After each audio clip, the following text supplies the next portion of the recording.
O Brasil terminou em 2021, terminou em 2020, a pior década em matéria de crescimento econômico dos últimos 120 anos. Fonte, IBGE. 10 anos o Brasil não cresce nada.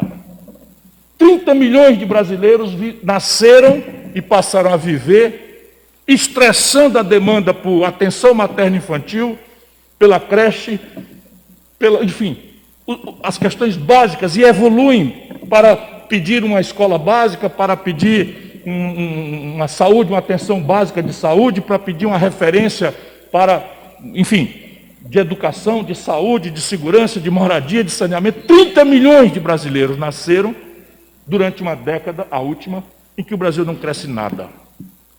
Nada mesmo, isso é fonte oficial. 10 anos.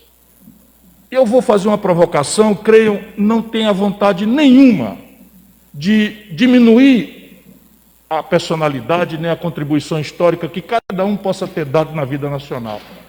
Mas é preciso que nós entendamos que esses 10 anos são 6 anos de administração direta do PT, 2 anos de administração do Michel Temer, colocado na linha de sucessão pela vontade poderosa do Lula, que pela popularidade extraordinária, merecida em boa parte tinha, e 2 anos de Bolsonaro. O que eu quero trazer aqui, senão uma colocação reflexiva? Parece que o nosso problema não é trocar Francisco por Manel ou Maria. Quando eu trago esses nomes, regimes aparentemente tão distintos, um meio em que muitos de nós afirmamos que houve um golpe de Estado, dado um impeachment sem justa causa do cometimento de crime de responsabilidade, ainda que o governo tenha se desastrado por todos os números que se queira considerar, mas eu trago esse argumento provocativo, caloroso, mas acredite, com muita vontade de que a gente reflita sobre isso. E por que crescer é o argumento que eu trago à sua consideração? Porque toda a nossa questão tem a ver com miséria e concentração de renda. Se nós pudéssemos resumir numa fala, muito obrigado, Niterói, por essa homenagem, nós precisamos nos reunir e descobrir uma forma de enfrentar e superar a miséria e a concentração de renda. Boa noite, muito obrigado. Eu teria feito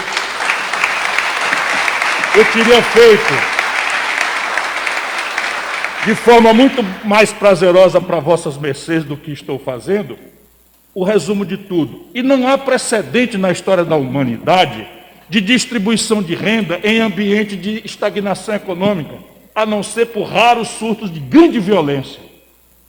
Só se distribui renda na história humana quando se faz uma evolução da riqueza, e aí a apropriação desse excedente de riqueza do crescimento é menos traumático, menos sanguinolento, menos violento, fazê-lo melhor distribuído. Sem crescer, trata-se de tomar de quem tem, para distribuir para quem não tem.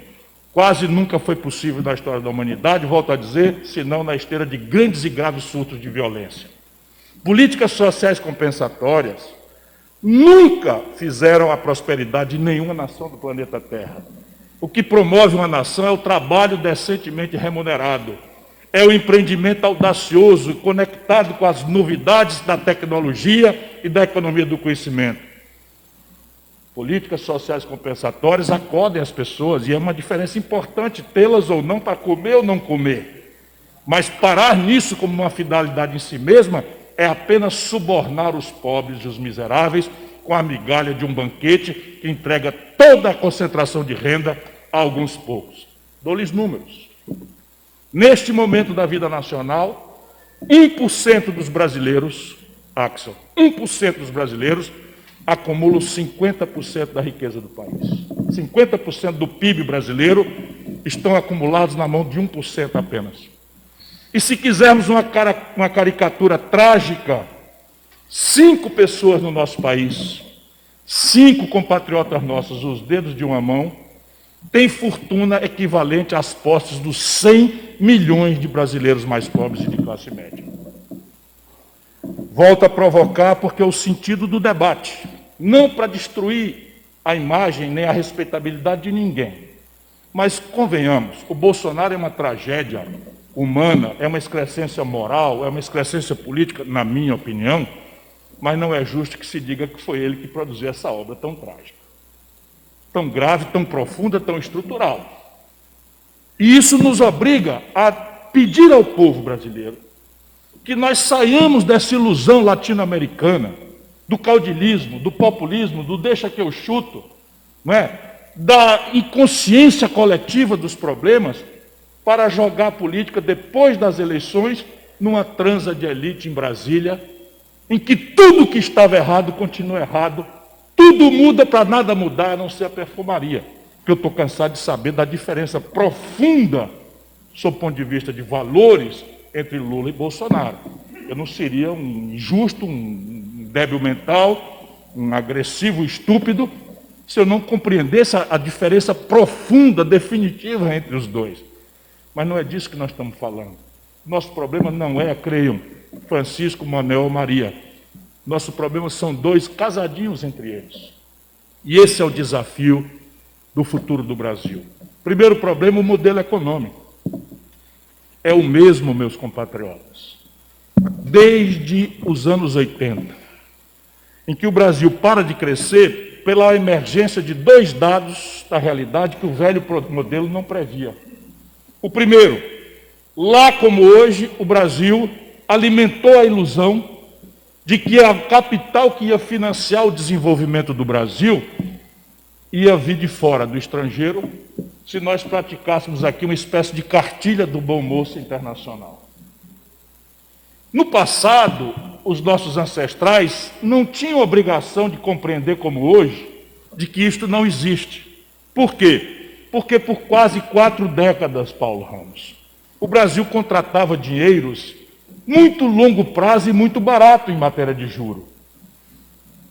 Isso é um assunto chato, mas é assim, de onde vem o dinheiro para financiar o desenvolvimento? Nós temos que repartir isso com o povo, oferecer ao povo, no momento trágico em que o nosso povo está, casa, saúde e roupa lavada, sem dizer concretamente de onde vem o dinheiro para financiar casa, comida e roupa lavada, é um insulto à dignidade da nossa gente. Mas mais grave do que isso, é a certeza da continuidade aprofundada da crise. Porque o que precisa fazer para construir o financiamento do desenvolvimento brasileiro vai doer. Vai doer na elite do país. Porque é isso que se trata. Se 1% tem metade da riqueza, de onde é que vai vir o dinheiro? Infelizmente, esse 1% vai ter que contribuir. E não se deve fazê-lo por qualquer tipo de preconceito anti-rico. Não é do que se trata. Como é que o capitalismo trata conforme as melhores práticas internacionais? Com um sistema tributário progressivo, que se preocupa em garantir a competitividade sistêmica dos empreendimentos, mas que ao empreendimento ceder rentabilidade, lucros para as pessoas físicas, acionistas ou proprietários no capitalismo dramaticamente nepotista como é o brasileiro, paga progressivamente. Meus compatriotas, no Brasil, remanesce um de 2 únicos países do mundo, o Brasil e a pequena Estônia, no leste da Europa, que não cobram imposto de renda pessoa física sobre lucros e dividendos empresariais. De maneira que no ano passado, um brasileiro que ganhou R$ 2.050 de salário por mês, deixou 15% na sua renda direta na fonte para o fisco. E um brasileiro, cujo nome eu sei, mas não devassarei, botou no bolso R$ 1,3 bilhão na pessoa física de rendimentos, de lucro, e não pagou nenhum centavo. Sabe quantos países do mundo têm essa prática? O Brasil e a Estônia. Eu, Ciro Gomes, sou ministro da Fazenda. Eu cobrei esse imposto. E aqueles que se arvoram de esquerda no Brasil revogaram. Qual é a explicação? De onde vai vir o dinheiro para oferecer uma escola que preste, para acabar com a tragédia de que 60% dos garotos do ensino médio brasileiro estão se evadindo, Axel Grael? A taxa de evasão escolar, na hora que o garoto e a garota estão criticamente precisando do preparo para a vida, para disputar o Enem, para disputar o vestibular, para disputar uma vaga de emprego de nível médio, para disputar a capacidade de empreender, vão embora. da escola. E vão embora por quê?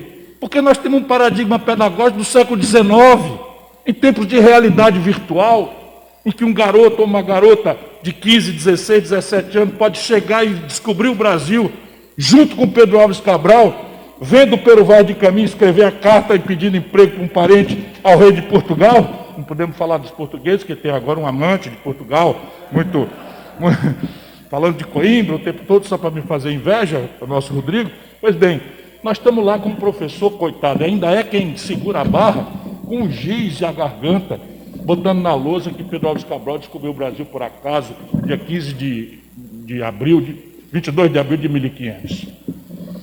Isso é puro lixo. Em tempos de Google, isso é puro lixo.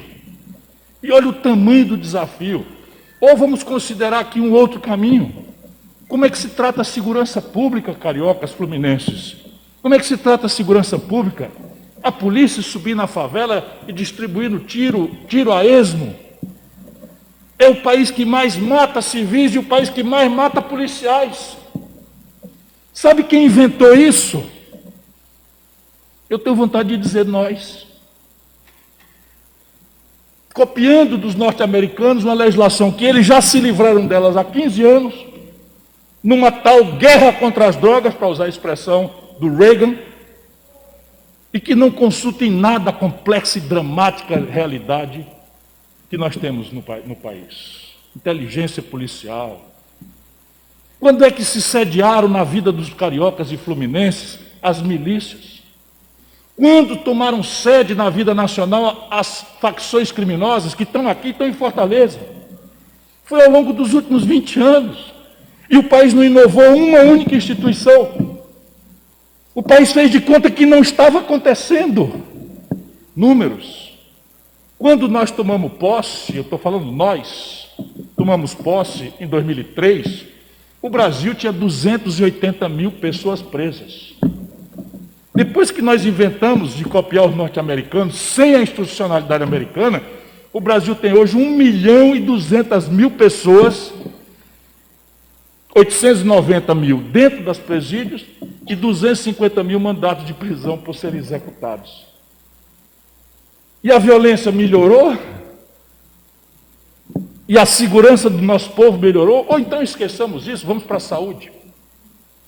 Um país como o Brasil, que tem um estado pequeno, que é a minha república, o Ceará, que é do tamanho de Cuba, e um pouquinho mais rico do que Cuba.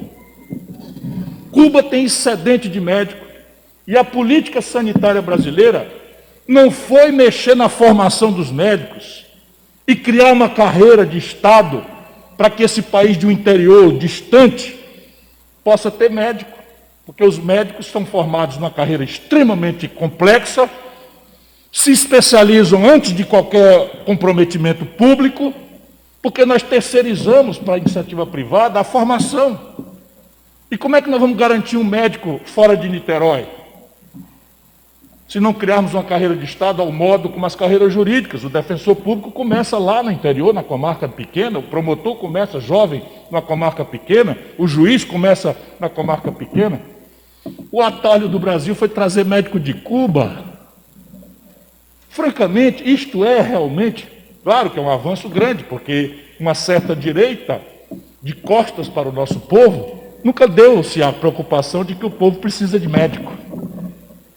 E aí aquilo pouco que se faz, mas francamente, é política de Estado brasileira, é modelo de desenvolvimento do Brasil, importar médicos de Cuba, para que venha um outro depois, por pura interdição ideológica, manda os médicos embora. E o nosso povo fica sem atenção básica de saúde, com a mortalidade infantil indo e voltando conforme essa maluquice